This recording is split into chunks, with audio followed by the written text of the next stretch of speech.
Hello, Chefies! Welcome to Binyan City Senior High School, Timbao Campus, from the City School Division of Region 4A, Calabarzon. Today, we're going to make a clubhouse sandwich. Clean the working table with a sanitary solution. For the needed equipments, we need plate, spoon, measuring spoon, measuring cup, strainer, meat tenderizer, tong, rubber spatula, bread knife, chef's knife, paring knife, mixing bowl, a cup, and a chopping board.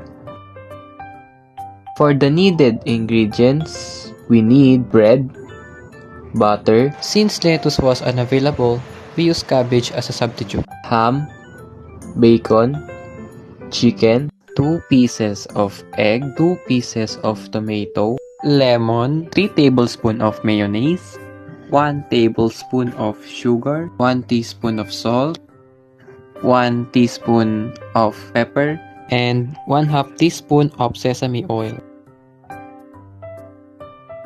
Remove the bone from a chicken breast. Using the meat tenderizer, tenderize the chicken and season it with salt and pepper. Add the oil to the pan and cook the chicken.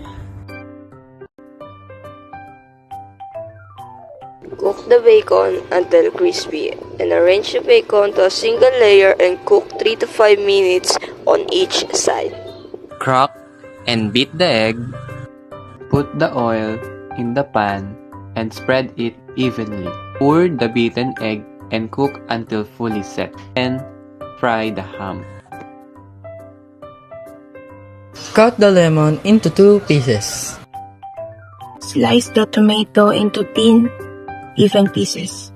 Spread butter on one side of each bread slice. Preheat the oven to 180 Celsius. Bake the bread until it becomes golden brown. For the dressing, you will need 3 tablespoons of mayonnaise,